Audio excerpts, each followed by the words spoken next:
there's going to be a job opportunity opening up in Fontana, and I think you would be good for it and you should apply for it. And I said, John, you know what I look like. You know who I am.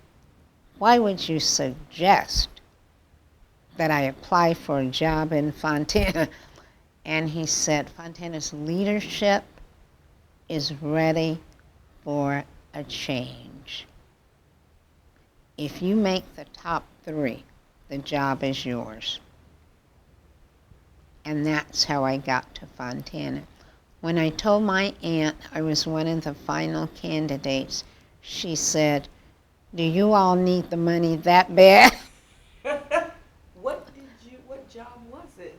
Well, it started out, and this is the ironic part of it. I took a job they were forming a new department of grants and community development. Okay. I took that job, which evolved into an assistant city manager position, because in the mid 80s was when Fontana went through all kinds of things with people, not elected, but public officials being indicted and going to prison for illegal use of public funds. And sometimes the opportunities show up in the strangest places. When they checked me out and what I had in my bank accounts, it was what 2 government employees would have. And there was nothing strange about my purchasing habits. Nothing could be tied between me and any developer. And so then I had the history and I knew about the city, and I had a reputation for being honest. Absolutely.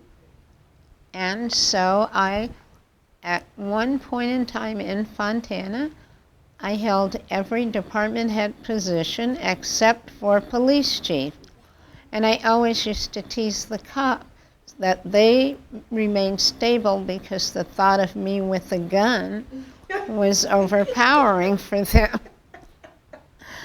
But it provided me with opportunities and experiences that without all of that crime and corruption, I never would have gotten. It also taught me that being in the good old boys club isn't what it's cracked up to be. Yes. That it's the things that your parents, your grandparents, your family tell you growing up that really come into play on the job. Yes. You know, it's not your money, don't touch it. Right. Don't lie for people. Right. Very simple. Joseph and the Daniel in modern government. Exactly. Yes. And it works. Yes. It still Yes. works. And so after being in Fontana for 10 years straight, which was longer than I'd ever stayed on any job. However, I had almost 10 different jobs in 10 years. I decided it was time for me to try something new. And at the time, I was on the path and I thought I wanted to be a city manager somewhere. And I knew I needed more experience and more exposure. So a job opened up in the city of Riverside, and I applied for it, and I got it. And I was real excited. It was a new department, new position. What was it called? It was called, it's been so long ago. It was assistant city manager for grants and community development. They were merging a lot of things. And then they merged the Parks and Recreation Department as a part of that. And it was very challenging in that I could sense things, but I couldn't really put my finger on it. And then they started to allegedly have financial problems and you need to tighten your belt. Anyway, I got laid off and they eliminated the department. And at first I was very upset, and I looked at being an interior designer through a program at UCR, and I took classes there. Then I thought maybe I'll be a conservator.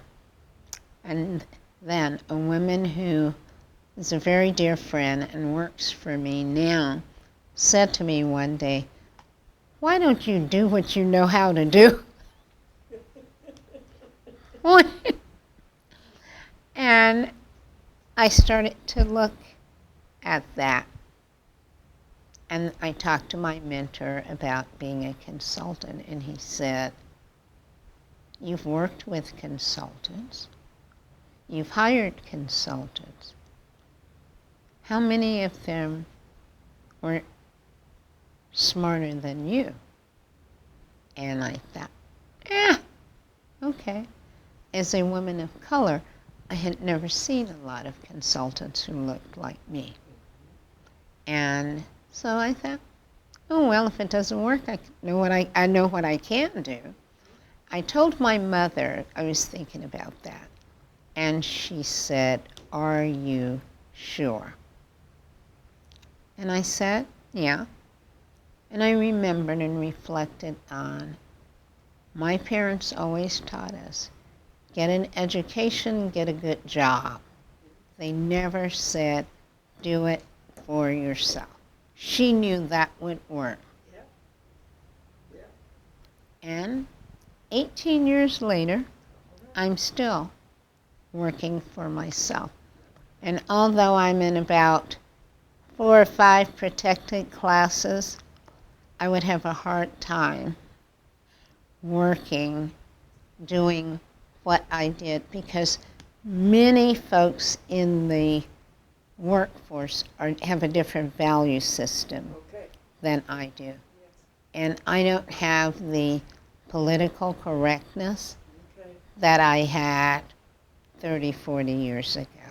So I do well on my own Yes. with my team, Yes. and I love what I do. Beautiful. Yeah, people. And you do it well. Well, thank you. I would like to think so. And I have several retired friends and family, people who say, "What? When are you just going to retire?" And I said, "I'm not. As long as I enjoy Yes. what I do, and I truly do, Yes. I'm going to do it." Because I think I found my niche with teaching. I cannot teach children. I can teach adults who deal with children. Yes. And I understand how government works, especially local government. And I can teach people how to be their own advocates. Groups and folks who have advocates do better. Yes. But if you don't know you need an advocate, and if you don't know how to be an advocate, Yes. you're not even a voice in the wilderness. So that's my career in a nutshell. I love it. Yeah. I love it. I love it. You mentioned a mentor, John. Mm-hmm. Mm-hmm. Who's John? John is a guy I worked for when I went to Riverside County, which at that time the department was called Community Development. It's now called the Economic Development Agency. And I worked for him. And he was always, John's kind of a sit-back guy and watches, and then he quietly gives his opinion, thought, advice. And I watched him, and oftentimes he would be the smartest guy in the room. However, he would not intimidate or bully the other guys in the room. And most of the time, it was guys. So I got to watch those dynamics. And it just sort of happened. I didn't go to him and say, would you be my mentor? It just happened. Like an adoption of sorts. Uh-huh. Yeah. And it was so amazing. I just saw him. We emailed, talked through. His wife and I are very good friends. And I met her for lunch. And she's on the phone talking to him. She hangs up. And she said, John said hi. And then I could feel somebody standing behind me. And I turned around, and it was him. And I was so excited to see him because in terms of my career choices, he's always encouraged me. He's always supported me. He's always sort of guided me in the way he guides people without saying things like, are you crazy? Or, nah, you're right, don't try that. You know, he's always been very encouraging in a very soft-spoken, spiritual way. I've known him since 1975. Yeah, 74. No, anyway, That's wonderful. a long time. And major steps in my life, he's been sort of my go-to Yeah. person and just a wonderful man. Your sounding board. Yeah, yeah. And he knows me well enough to put it in my head. And that's what he does. He gets in your head and makes you think, and you come to the conclusion. I can never say, that didn't work out, that's what John told me to do. No, John put a thought in my head, and that's what I chose to do. Very good. Although he told me Fontana was ready, they were, and look at where they are today. Yeah. An African American woman is the mayor of Yeah. Fontana. Yeah. Who would have thunk it? Yeah, in 1984, when I went to work there, the Klan had just marched Wow. in Fontana. In 1984. Yeah, that's when I went to, no, it was 80. God, I'm getting old. Anyway, it was in the 80s, yeah. Wow. So that's, we've sort of touched upon the segregation and integration piece in that you found yourself in a city that was still fighting for integration for its schools. Is there, and we sort of talked about it versus when we talked about Fontana and how long it took them to finally. So you've been somewhat of a pioneer, just given the fact that you were prepared to take these jobs at these various places. I don't think there were very many black people. You know, surprisingly, in Fontana, there were a number of black people. Serious? That's how I really met Mary Potts. Okay, Yeah. okay. Who was in the PD for, and this is why, and young people sometimes have a hard time understanding slavery. Okay. There are many things we learned from being an enslaved people that work today. And in Fontana PD, for many of those young, and they were young, African American officers, Mary Potts was the go-to person. Yeah. In her way, she could, for some of them, not all of them, she could get them to think differently.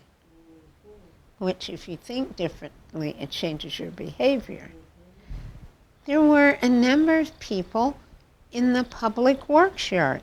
Now, what was happening, they weren't given opportunities. And sometimes when there's someone there to just ask the question,